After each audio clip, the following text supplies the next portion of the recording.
A paz do Senhor, meus queridos irmãos, pastor Edivaldo Oliveira falando aqui. Que alegria, que prazer poder compartilhar mais uma vez, junto com você, a palavra do Senhor, cultuarmos a Deus juntos neste domingo, dia 24 de janeiro. É uma honra para mim poder estar aí na sua vida, fazendo parte de um pouquinho que seja do seu dia, da sua semana. E eu quero dizer que é um privilégio ter você aqui nessa transmissão.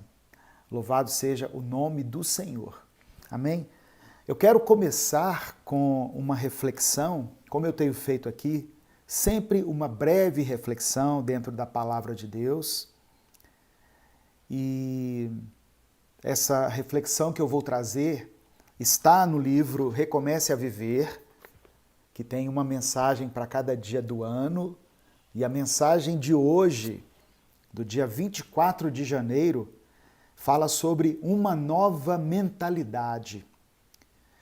O texto é Romanos capítulo 12, versículo 2, que diz assim: Não vivam como vivem as pessoas deste mundo, mas deixem que Deus os transforme por meio de uma completa mudança da mente de vocês. Assim vocês conhecerão a vontade de Deus, isto é, aquilo que é bom, perfeito e agradável a Ele. Nós somos influenciados pelo meio no qual nós estamos inseridos. A maior parte daquilo que nós fazemos ou daquilo que nós dizemos foi aprendida ao longo da nossa vida, com base no contexto em que nós estamos. Somos influenciados pela cultura que nos cerca, e isso cria em nós valores e princípios que muitas vezes não condizem com a palavra de Deus. Aprendemos muitas coisas transmitidas pelos nossos pais, pelas pessoas que tiveram algum tipo de influência em nós. Só que muitas vezes aquilo que aprendemos é contrário ao que prega a palavra de Deus. E isso faz com que a nossa mente passe a funcionar de acordo com os padrões do mundo. Por isso, quando uma pessoa tem o primeiro contato com os princípios da palavra de Deus, eles têm a impressão de que são coisas inalcançáveis, porque, na sua maioria, são princípios, valores totalmente opostos àqueles que nós estamos acostumados. Por exemplo, a Bíblia diz que os últimos serão os primeiros. Olha só que interessante. E no mundo nós aprendemos o quê? Seja o primeiro, seja o melhor, não é? O menor será o maior, é o que Jesus ensinou. Quem se humilha e quem serve, esse é o que será honrado. Enfim, toda a palavra de Deus entra em conflito com os princípios mundanos. Por isso, Deus quer nos dar uma nova mentalidade, como o apóstolo Paulo falou, um novo olhar sobre o mundo, sobre as pessoas, sobre nós mesmos e sobre Deus. E Ele, o Senhor, deseja que nós tenhamos um relacionamento íntimo e direto com Ele e com a Sua palavra, porque assim a nossa mente vai se renovar segundo os princípios da palavra de Deus e não de acordo com os costumes e princípios deste mundo no qual nós estamos. E como esse processo leva tempo, quanto mais cedo nós começarmos, melhor será para o nosso crescimento espiritual. Amém? É uma palavra que está nesse livro aqui, como eu falei, Recomece a Viver. Se você quiser adquirir esse livro, o link vai estar na descrição desse vídeo.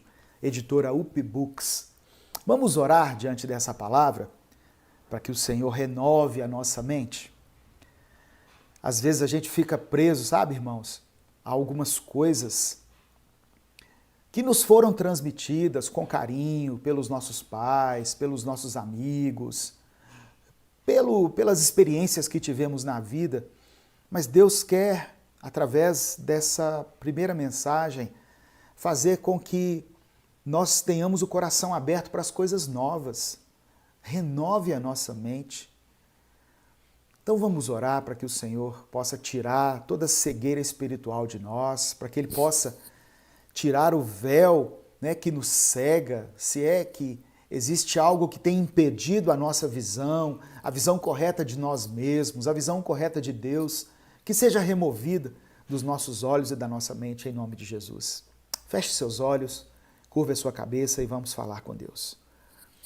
Senhor, meu Deus e Pai, nós te damos graças pelo teu imenso amor, pela tua graça, pelo teu perdão, pela tua misericórdia. Obrigado, Pai, porque um dia o Senhor se revelou a nós através da tua palavra, através do teu Filho Jesus Cristo e nos reconciliou consigo mesmo.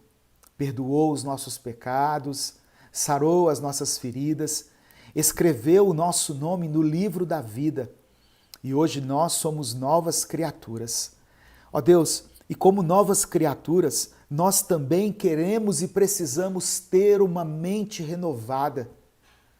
Por isso, nós te pedimos que, através do teu Espírito Santo, o Senhor venha tirar todo o conceito arcaico, antigo, antiquado, inadequado que nos foi transmitido, para que possamos dar lugar àquilo que é bom, perfeito e agradável, que é a tua vontade, para que ela se cumpra de uma forma tranquila, de uma forma íntegra na nossa vida, integral, essa é a palavra, na nossa vida, Pai.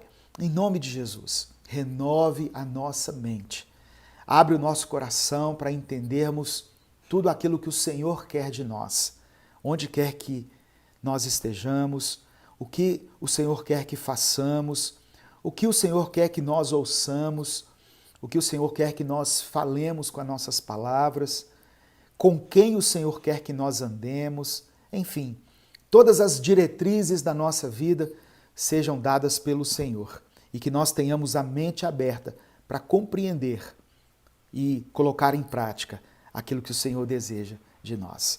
É o que nós te pedimos em nome de Jesus.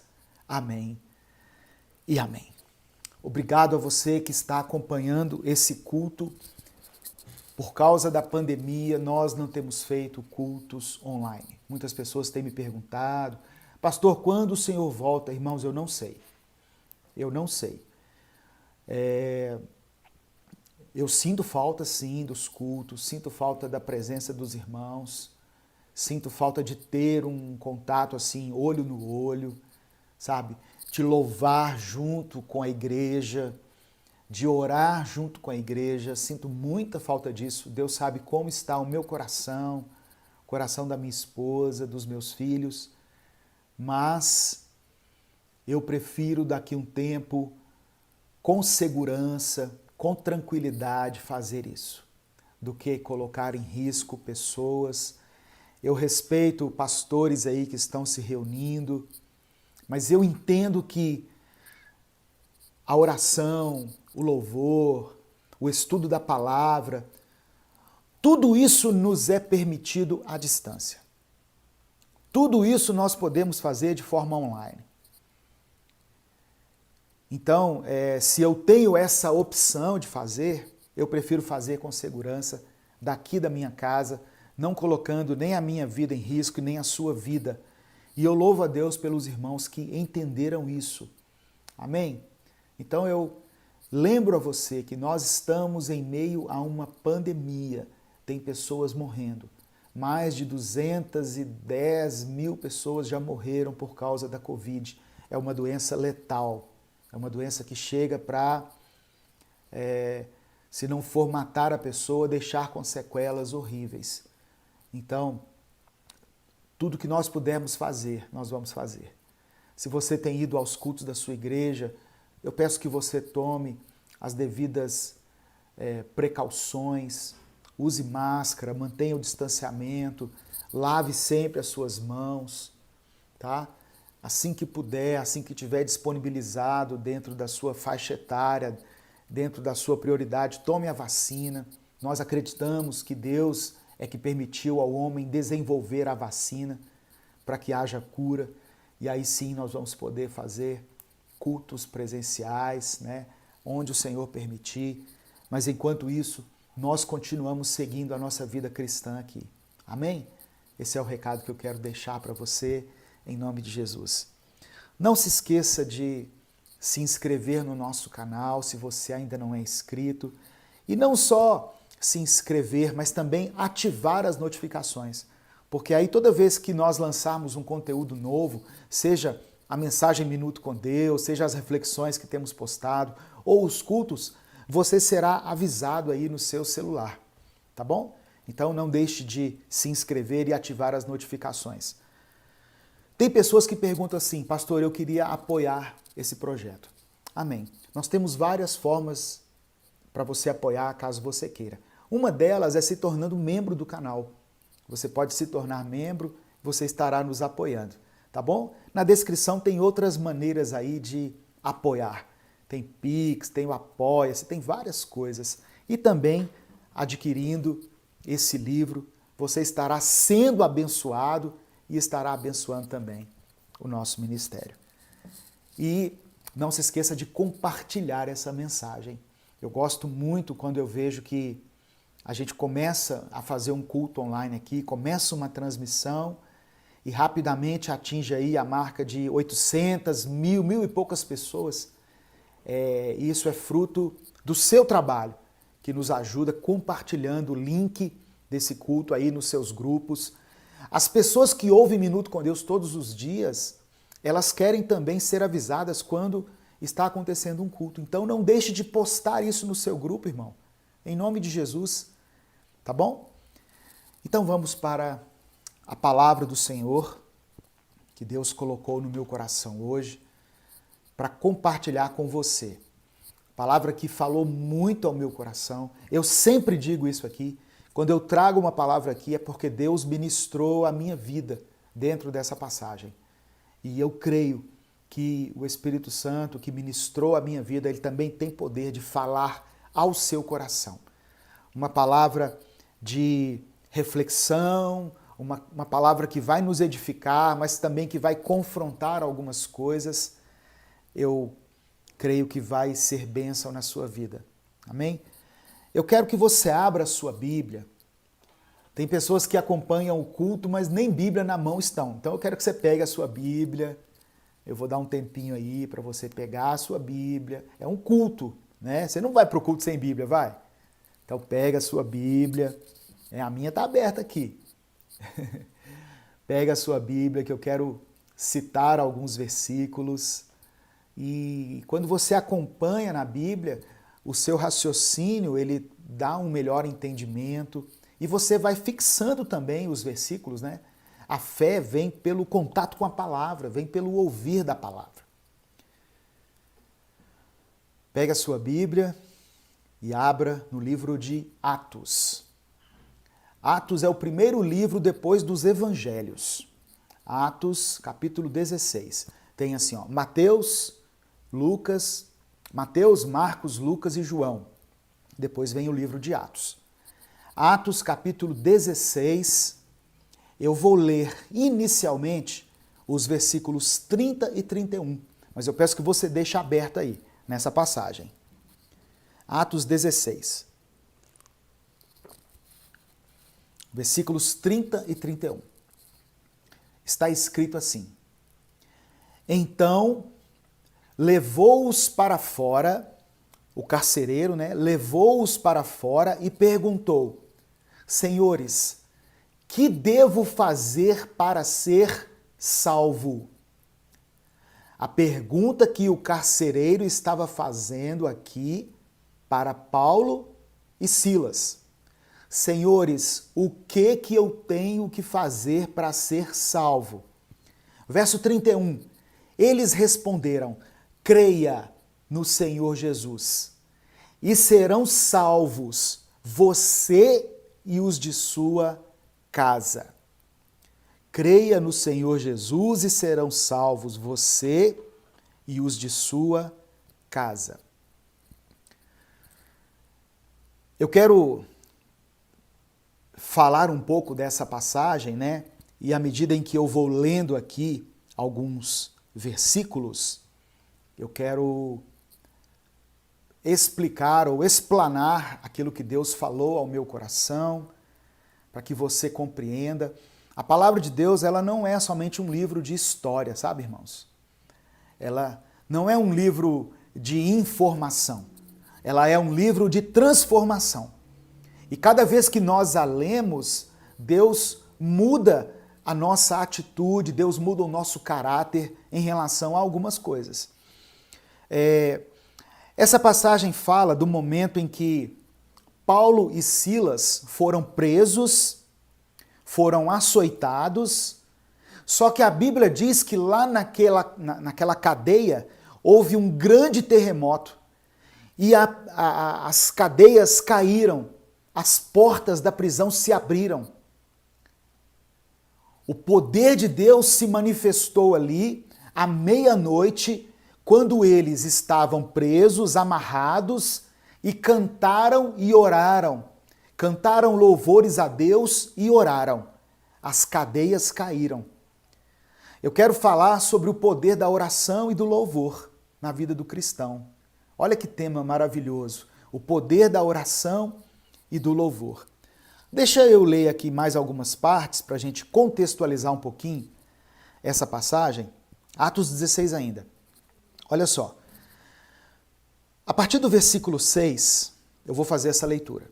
Diz assim: Paulo e seus companheiros viajaram pela região da Frígia e da Galácia, tendo sido impedidos pelo Espírito Santo de pregar a palavra na província da Ásia. Aqui junto com Paulo estava Paulo, Silas, Timóteo e Lucas.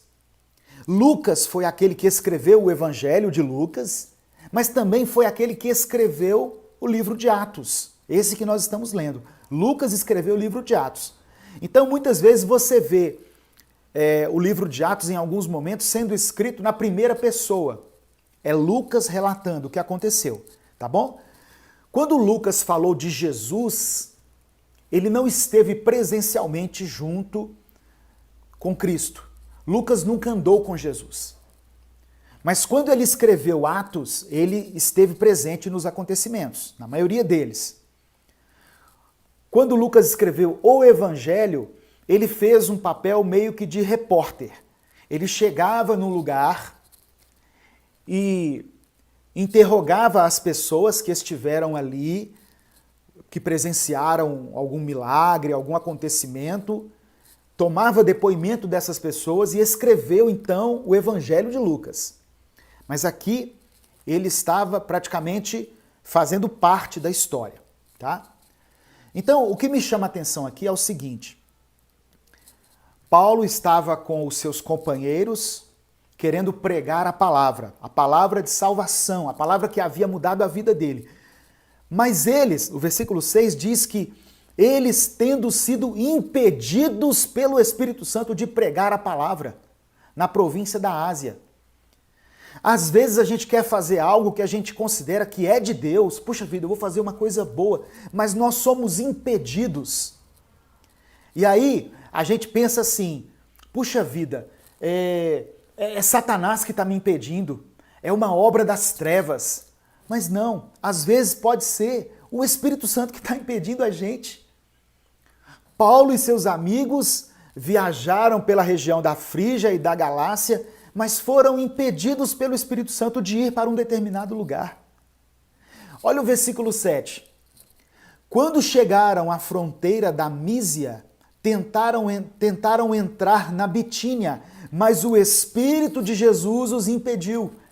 Novamente o Espírito Santo impedindo eles de ir para algum lugar. Irmãos, a melhor coisa é quando nós somos direcionados por Deus.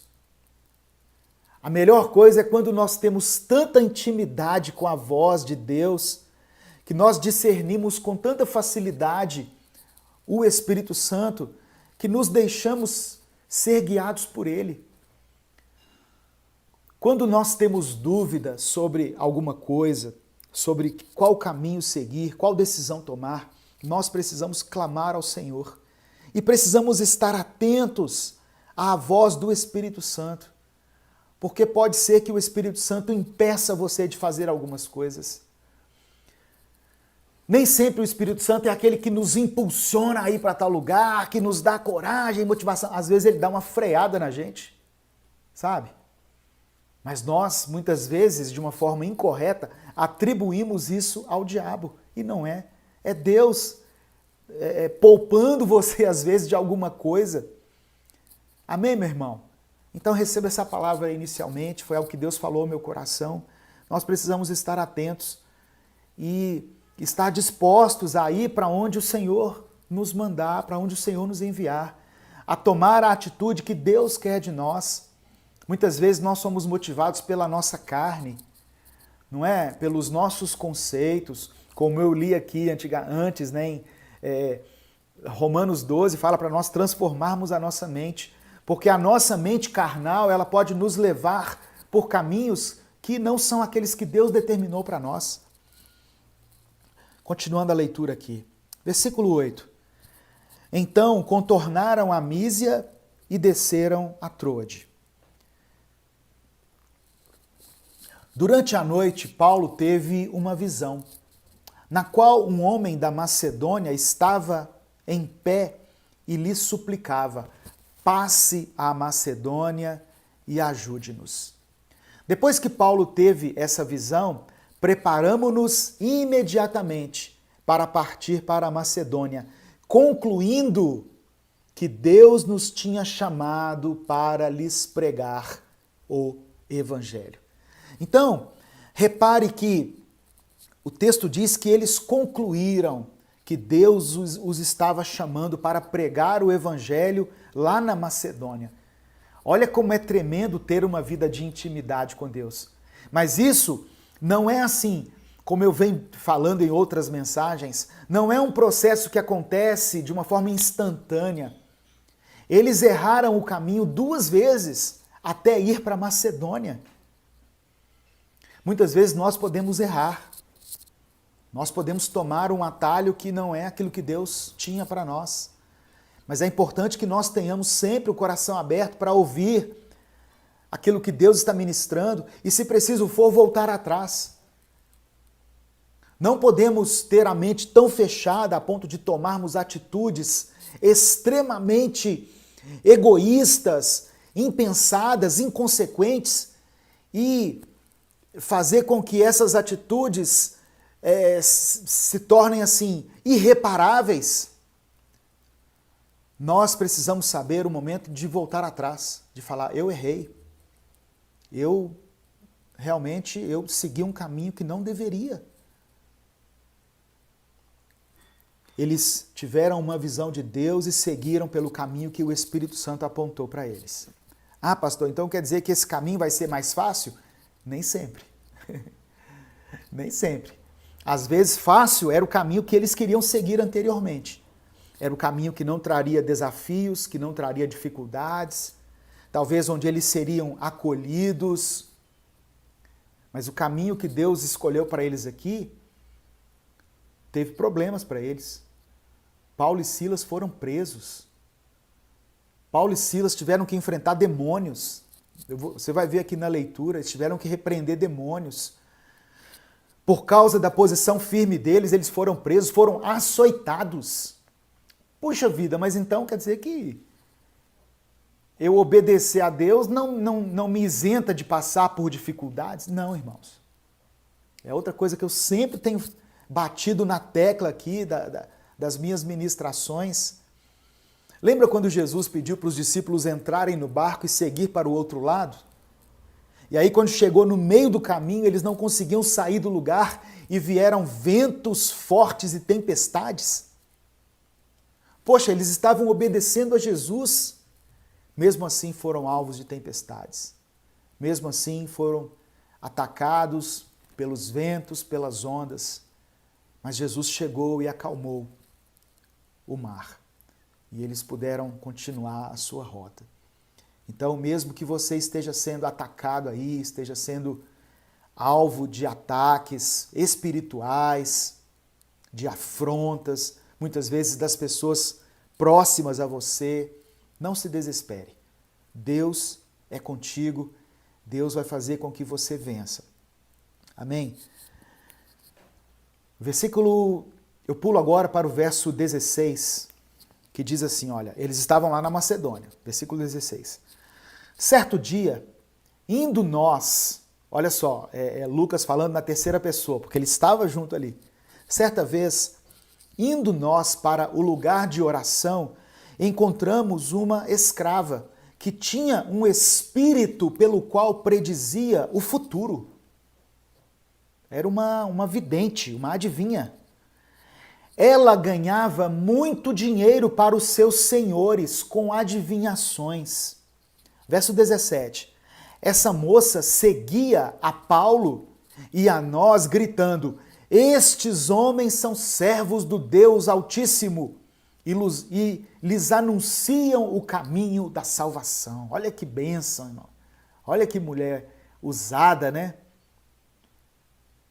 Ela tinha um espírito de adivinhação. Versículo 18.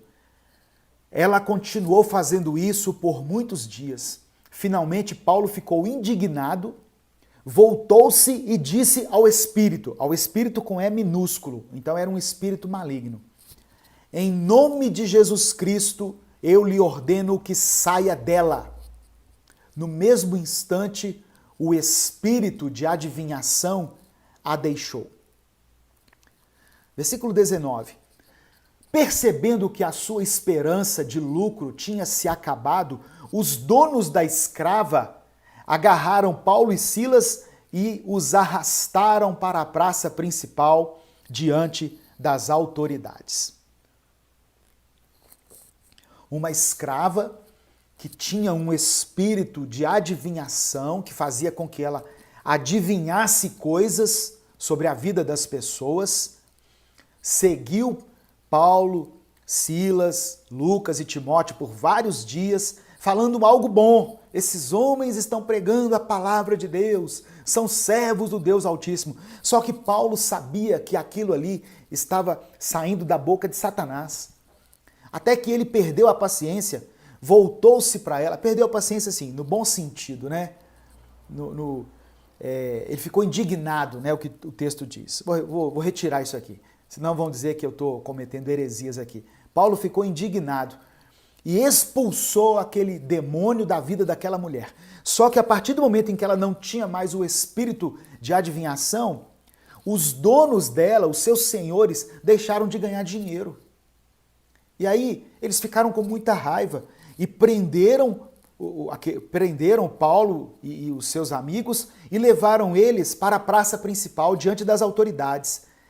E o verso 20 está escrito assim, ó: e levando-os aos magistrados, disseram: esses homens são judeus e estão perturbando a nossa cidade, propagando costumes que a nós romanos não é permitido aceitar nem praticar. A multidão ajuntou-se contra Paulo e Silas e os magistrados ordenaram que se lhes tirassem a roupa e fossem açoitados. Eles tiveram as suas roupas arrancadas e foram açoitados.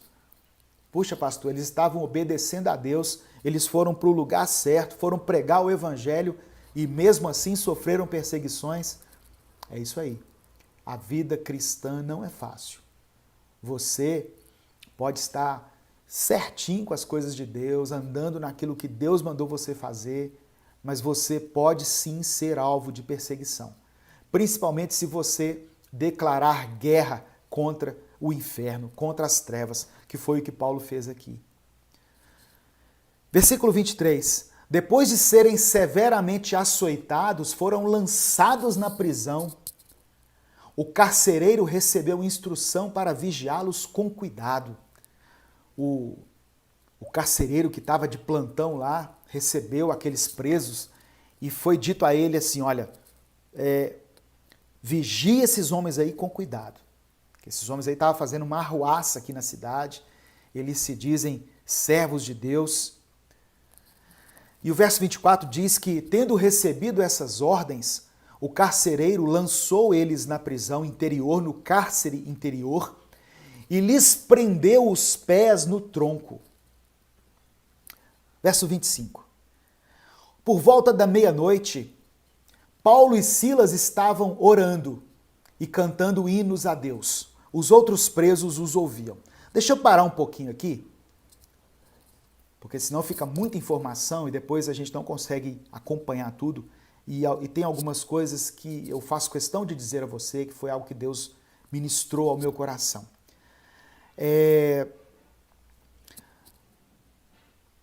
Primeira coisa é o seguinte, essa aqui era a segunda viagem missionária de Paulo.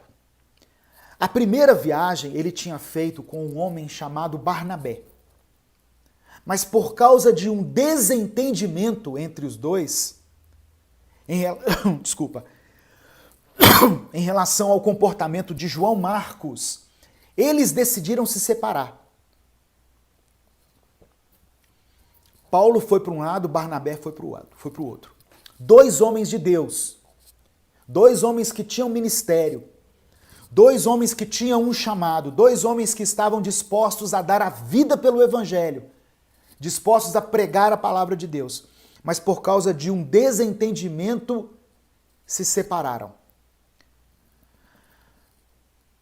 A reflexão que eu quero trazer diante disso aqui é a seguinte: nós precisamos andar juntos com aqueles que não concordam com a gente? Amós capítulo 3, versículo 3 diz assim, olha, porventura andarão dois juntos se não estiverem de acordo? Irmãos, o que eu mais vejo quando eu converso com crentes, com cristãos, pessoas que estão nas igrejas, são reclamações a respeito da igreja, da postura do pastor, de não concordar com uma determinada situação. Mas essas pessoas continuam lá por 20, 30, 40 anos. Eu não estou com essa palavra incentivando você a sair da sua igreja. Mas eu quero dizer o seguinte, você não é obrigado a ficar. E se ficar, ande junto. Se ficar, pare de confrontar as atitudes do seu líder, do seu pastor. Se você de todo não concorda, vá para outro lugar. Se submeta a uma outra liderança. Paulo e Barnabé eram dois homens que tinham o Espírito Santo de Deus, mas que chegaram à conclusão que não davam para eles andarem juntos. Entendeu? Andarão dois juntos se não estiverem de acordo? Ah, pastor, eles estavam em pecado? Não. A Bíblia não diz que nenhum dos dois estava em pecado. E não pecaram por decidirem andar separados. Cada um seguiu o seu caminho. Cada um seguiu fazendo a obra de Deus. Talvez se eles permanecessem juntos, seria um prejuízo para o reino de Deus. Porque iria gerar consequências, amargura, discórdia, falta de perdão e uma série de coisas. Mas eles decidiram se separar. Quantos estão entendendo essa palavra que eu estou dizendo aqui? Digam amém. Pode colocar aí nos comentários. Diga amém, amém, eu recebo essa palavra em nome de Jesus. Deus te chamou para pregar o evangelho? Amém, meu irmão. Se submeta à sua liderança, se submeta à maneira, à liturgia, à forma de conduzir culto da sua igreja. Mas se você não concorda e continua lançando sementes de discórdia, sabe, de ódio junto com outras pessoas, isso não é de Deus. Você está sendo usado pelo diabo. Deixa eu voltar aqui um pouquinho aqui no versículo 16, que fala sobre aquela escrava que tinha um espírito pelo qual predizia o futuro. E ela ganhava muito dinheiro para os seus senhores com essas adivinhações. Só que até o momento em que Paulo expulsou aquele demônio na vida dela. No grego, Lucas escreve que ela tinha um espírito chamado Piton, que em nossas traduções aparece apenas como adivinhação. Lucas está enfatizando aqui que essa jovem era usada por demônios. E por muitos dias ela andou atrás deles ali, chamando eles de servos do Deus Altíssimo. E que eles estavam proclamando o caminho da salvação. Nós não devemos entender essa declaração da moça como um reconhecimento genuíno do evangelismo que estava acontecendo ali. É só você lembrar que ela estava sendo usada por demônios. E essa declaração dela era uma artimanha de Satanás. Só que Paulo entendeu aquilo e no nome de Jesus expulsou o espírito de adivinhação que estava naquela mulher. Onde que eu quero chegar? Eu não sou contra a revelação que acontece em muitas igrejas, que é uma característica, um dom que Deus deu a muitas pessoas, a revelação. Só que muitas pessoas, elas não estão em busca da revelação, elas estão em busca da adivinhação. Levítico capítulo 19, verso 31 diz assim: não procurem a ajuda dos que invocam os espíritos dos mortos e dos que adivinham o futuro. Isso é pecado e fará com que vocês fiquem impuros. Eu sou o Senhor, o Deus de vocês. As pessoas passam a ir para as igrejas de revelação em busca somente da adivinhação a respeito da vida delas. Ou então, para que elas ouçam alguma coisa sobre a vida do fulano ou da fulana. Para ter aquilo como um motivo de fofoca, para depois comentar. E muitas pessoas ainda comentam assim: olha, eu vou falar aqui, mas é para a gente poder orar, viu? Na verdade não é para orar nada. É para fazer uma fofoca sobre a vida da irmã ou do irmão. Você viu o que o Espírito Santo falou a respeito daquela pessoa? Irmãos, presta atenção. A revelação de Deus, ela tem o propósito de mostrar ao ser humano o plano da salvação. Qual que era a intenção de Paulo, Silas, Lucas e Timóteo ali, quando eles foram para Macedônia? Pregar o evangelho. Não era fazer revelação, não era fazer campanha de prosperidade, não era nada disso. A expressão revelação, em Coríntios 14, 1 Coríntios 14, ela se refere a um dom profético.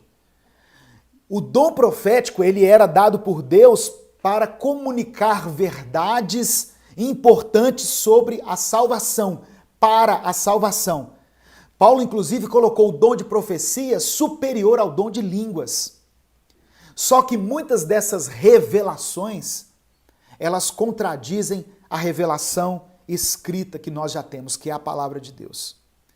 Então, o que eu quero dizer é o seguinte: quando Deus revelava algo aos profetas, não era com o intuito de envergonhar a pessoa publicamente. E muitas vezes é isso que nós vemos.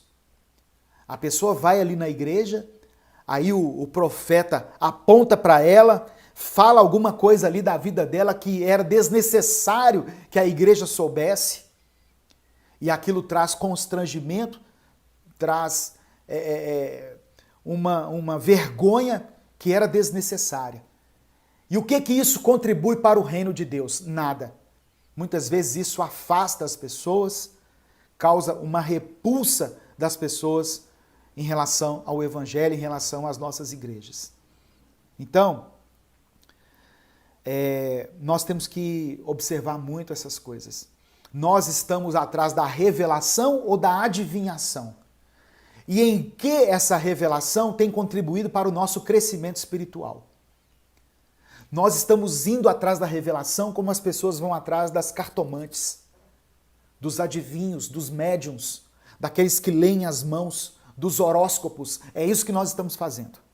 Então é isso que Deus me alertou em relação a essa palavra. Nós queremos um atalho, né, para saber o dia de amanhã, para saber como será o dia de amanhã, para saber o que está acontecendo na nossa vida, mas nós temos o Espírito Santo dentro de nós. E aquilo que é preciso revelar, o Espírito Santo nos revela. Ou então ele usa alguém que vai falar com você, mas talvez vai falar de uma forma particular, talvez vai falar de uma forma que somente você vai entender, porque a intenção não é constranger e não é envergonhar. Amém? E outra coisa, o dom de profecia, seguindo o padrão bíblico, ele não era usado para ganhar dinheiro. Aquela moça que estava sendo usada por Satanás para adivinhar as coisas, ela estava dando lucro aos seus senhores. E muitas vezes o que nós temos visto é isso. Pessoas usando o dom de profecia que Deus deu a ele, e eu não duvido que Deus é que tenha te dado, mas para ganhar dinheiro. E aí vai naqueles cultos, no final do culto faz aquela fila de pessoas procurando uma revelação, uma adivinhação. Mas a verdadeira intenção é para que houvesse ali uma arrecadação. É isso que estava acontecendo. Amém? Então, eu sei que é uma palavra dura. Eu não estou falando de nenhuma igreja específica, mas se você conhece igrejas assim, tem frequentado igrejas assim, hoje o Espírito Santo está abrindo seus olhos em relação a essas coisas. Tá? Ah, pastor, mas muitas vezes eles acertam as coisas. Sim, eu sei que acerta. Às vezes, acontece o que é o chamado charlatanismo, né? Através de um membro da igreja, que seja um parente do visitante, o revelador pesquisa a vida da pessoa e descobre sobre algo que ela está passando, sabe? E quando ela relata essa revelação na igreja, a pessoa acredita, puxa vida, é Deus falando comigo. Não, na verdade a pessoa estava sabendo ali um pouquinho da sua vida e seguiu um princípio lógico ali e acertou na mosca. Então, muitas vezes é isso que acontece, sabe? E em outras ocasiões também, o pregador, a pessoa que está lá no púlpito, ele faz algumas afirmações de forma generalizada e que, com certeza, aquele que está ouvindo pensa que é uma mensagem direta para ele. Por exemplo, eu tô falando aqui num culto, irmãos, às vezes essa mensagem vai alcançar aí, não sei, 15 mil pessoas, né, aqui no YouTube. Ao vivo pode ter 500, 700, 1000 pessoas. Aí no meio da pregação eu falo assim, olha, Deus está me dizendo aqui que tem uma pessoa com dor de cabeça. Poxa, no meio de 1000 pessoas, quantas pessoas não pode estar com uma dor de cabeça? Então, Deus não está me dizendo nada, sabe? Então, essas afirmações de forma generalizada, que ficam parecendo profecias, são para enganar, para impressionar as pessoas, para que as pessoas fiquem presas ali somente nesse aspecto do Evangelho. Mas o Evangelho não é só isso. O Evangelho é essencialmente salvação. E uma salvação que vem através do arrependimento, da mudança de caráter. E quando nós temos consciência disso, tomamos posse do sacrifício de Jesus por nós. Amém? Se Deus quiser revelar algo para você, Ele vai revelar. Eu não estou dizendo que Ele não pode revelar. Mas você não pode ir para o culto, ir para a igreja, simplesmente em função dessas coisas. Porque você se tornou escravo disso. E na maioria das igrejas de revelação se esquecem da palavra, colocam uma palavra qualquer sem nenhum contexto, sem nenhum embasamento bíblico e teológico, mas mantém as pessoas ali amarradas nesse negócio.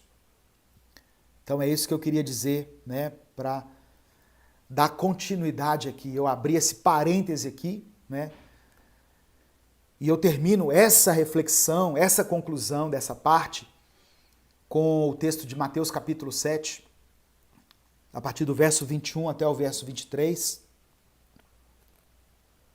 quando Jesus diz assim, olha, nem todo aquele que me diz Senhor, Senhor, entrará no reino dos céus, mas apenas aquele que faz a vontade do meu Pai que está nos céus.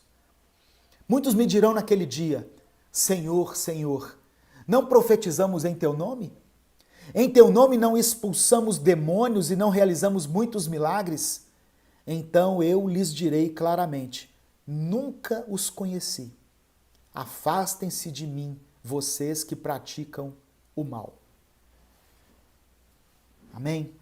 Eu termino aqui essa reflexão, esse momento aqui, e sigo adiante com o texto de Atos 16.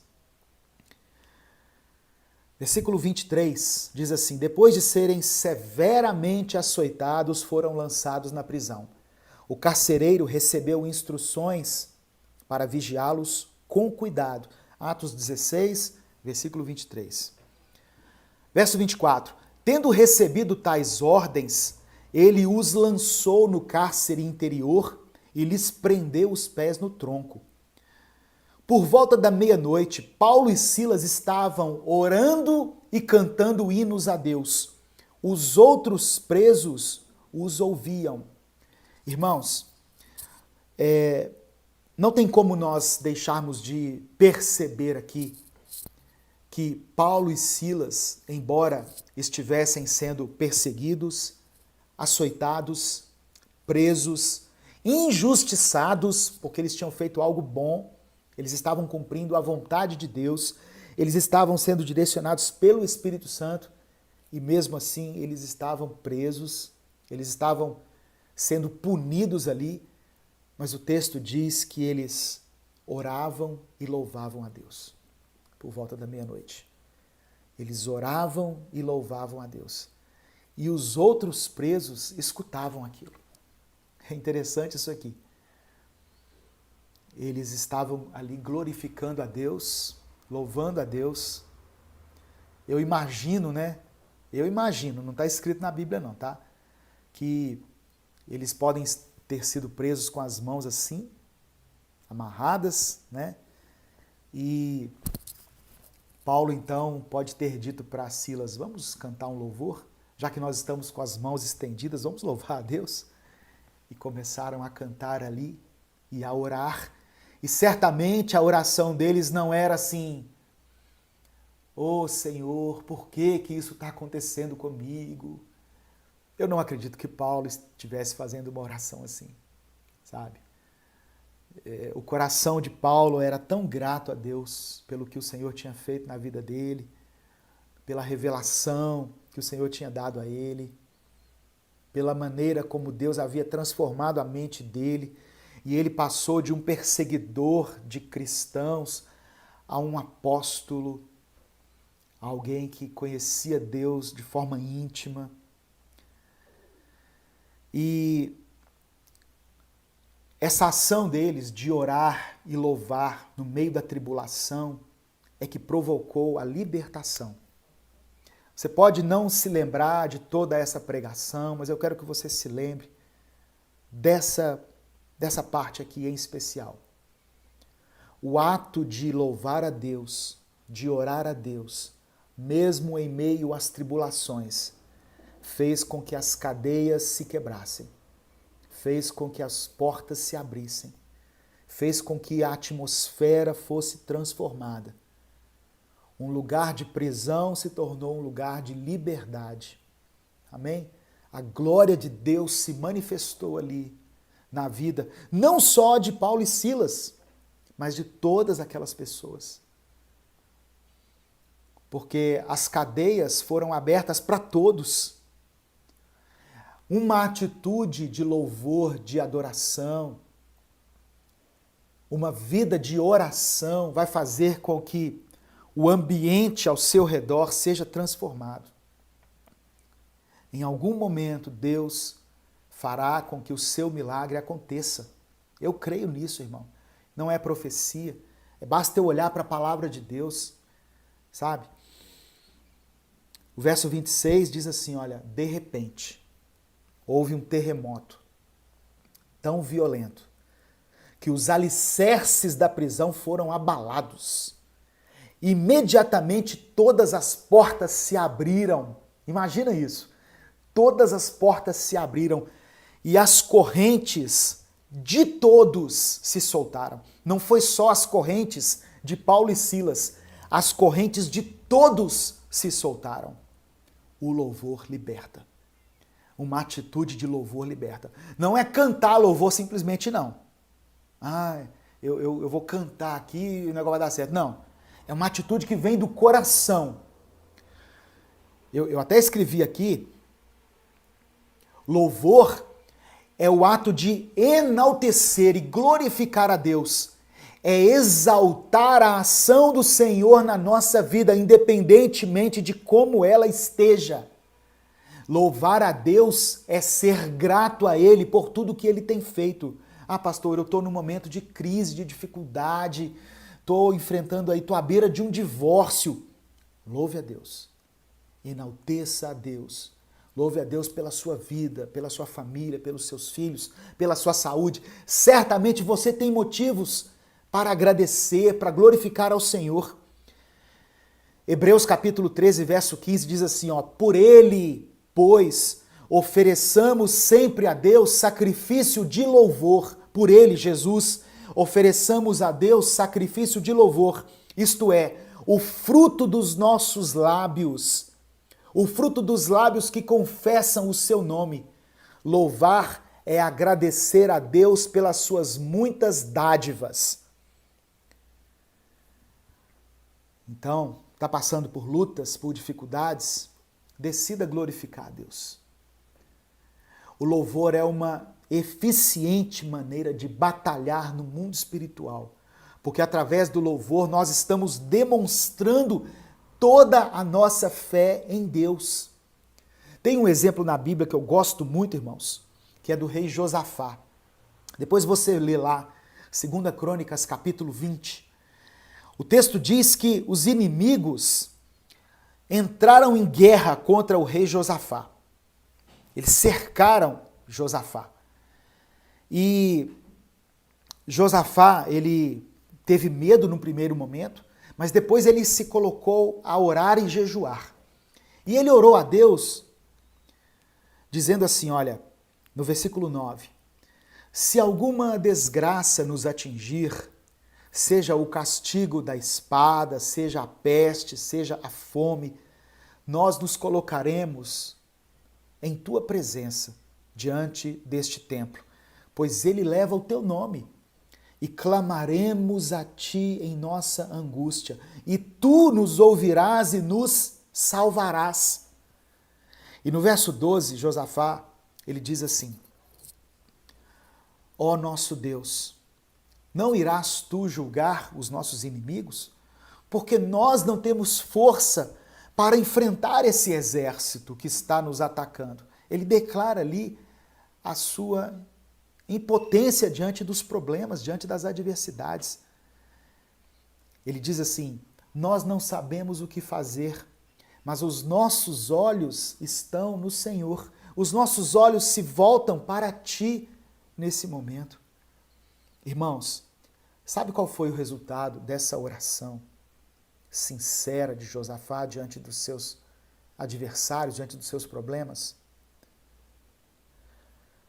O verso 18 e 19 diz assim, olha, Josafá ele foi para a guerra, ele foi para a luta, foi para a peleja, seguindo uma orientação de Deus. Só que havia algumas coisas específicas. Olha o que ele fez. Josafá prostrou-se, rosto em terra, e todo o povo de Judá e de Jerusalém prostrou-se em adoração perante o Senhor. Eles adoraram a Deus na tribulação. Então os levitas, os cantores, descendentes dos coatitas e dos coeritas, levantaram-se e louvaram o Senhor, o Deus de Israel, em alta voz. É muito interessante que a instrução que Deus deu a Josafá foi o seguinte, olha, vá para a guerra, reúna as pessoas e vá para a guerra, mas à frente do exército, antes daqueles que empunham espadas, escudo, lança, você coloque aqueles que irão me louvar. Eu farei com que essa guerra seja vencida através do louvor. E no verso 21 e 22 diz assim, depois de consultar o povo, Josafá nomeou alguns homens para cantarem ao Senhor e o louvarem pelo esplendor da sua santidade, indo à frente do exército cantando, deem graças ao Senhor, pois o seu amor dura para sempre. Tem umas traduções que dizem assim, louvem a Deus, porque o teu amor dura para sempre. Quando eles começaram a cantar e a entoar esses louvores, o Senhor preparou emboscadas contra os homens de Amon, de Moabe e dos montes de Seir, que estavam invadindo Judá, e eles foram derrotados. Sabe o que aconteceu aqui? Os inimigos de Israel se degladiaram uns com os outros, destruíram-se uns aos outros. Josafá e seu exército foram vitoriosos sem lutar, sem pelejar. Por que aconteceu isso? Porque eles tiveram uma atitude de oração e de louvor. Essa palavra eu quero que você guarde com você. Uma atitude de louvor, de oração, no meio das suas lutas, vai fazer com que você seja vitorioso. Amém? Eu sei que às vezes é difícil louvar a Deus por causa do tamanho dos problemas que nós temos enfrentado, mas mesmo assim, junte as suas forças, reúne as suas forças e louve. Agradeça, exalte o nome dele. Salmo 137, o salmista é desafiado a entoar um cântico de louvor a Deus. Lá no exílio, lá numa terra estranha, lá na condição de escravo. E ele diz assim: junto aos rios da Babilônia, nós nos sentamos e choramos com saudade de Sião. Ali nos salgueiros penduramos as nossas harpas. Fala de pessoas que deixaram de louvar, de agradecer, de orar. Penduraram as suas harpas. Por quê? Porque estava ali na Babilônia, estava numa terra estranha, estava no tempo da dificuldade, da adversidade, e a única coisa que eles conseguiram fazer é sentar e chorar. E os inimigos ainda zombavam deles. Os nossos inimigos, os nossos captores, nos pediam canções. Os nossos opressores exigiam canções alegres, dizendo: cantem para nós uma das canções de Sião. Mas como nós poderíamos cantar as canções do Senhor numa terra estrangeira? O que o salmista está dizendo é o seguinte: como nós poderíamos louvar a Deus vivendo no meio dessa dificuldade? Eu quero terminar fazendo uma oração aqui, para que o Senhor restaure as suas forças, para que o Senhor restaure o seu vigor. Eu sei que não tem sido um tempo fácil, não tem sido dias fáceis, mas se ainda há um fôlego de vida em você, apenas louve a Deus por isso, apenas agradeça ao Senhor. Mesmo que você não tenha conseguido nem orar durante esses dias, mas somente feche os seus olhos e fala: Senhor, muito obrigado. Obrigado, porque eu sei que essa situação não é para sempre. Eu sei que isso um dia vai acabar. Eu sei que tudo isso vai passar. Feche os seus olhos, curva a sua cabeça e vamos falar com o Pai. Senhor meu Deus, obrigado porque hoje aprendemos sobre o poder da oração e do louvor. E eu sei que eu falo aqui para muitas pessoas que já penduraram as suas harpas, que não louvam mais. Pessoas que tinham profunda intimidade com o Senhor, profunda gratidão no seu coração, mas que nesse momento, por causa de tantos problemas, tantas adversidades, penduraram as suas harpas e não conseguem cantar uma canção ao Senhor em terra estranha. Não conseguem te louvar por causa da sua condição. Mas quando nós olhamos para a vida de Paulo e Silas, presos, açoitados, injustiçados, mas que mesmo assim ergueram a sua voz e por causa disso colheram um momento de libertação, de transformação, nós somos motivados, Senhor, somos inspirados a fazer o mesmo. Coloque na nossa boca palavras que te glorifiquem. Coloque no nosso coração um sentimento de gratidão. Tira de nós a murmuração, a reclamação. E com os nossos lábios, com nossas atitudes, com a nossa voz, nós possamos te exaltar. Nós possamos alegrar o teu coração. Espírito Santo, coloca as palavras certas na nossa boca, em nome de Jesus, e faça com que nós consigamos vencer essa dificuldade, que caiam as cadeias, que os alicerces das prisões sejam abalados nesse momento e que muitas pessoas que estão ouvindo essa palavra sejam libertos pelo poder que há no teu nome. É o que eu te peço, em nome de Jesus. Amém e amém. O Senhor te abençoe e te guarde. O Senhor faça resplandecer o seu rosto sobre ti e tenha misericórdia de ti. O Senhor sobre ti estenda a tua face e te dê a paz. Uma semana de bênção, de vitória para você, em nome de Jesus. Amém.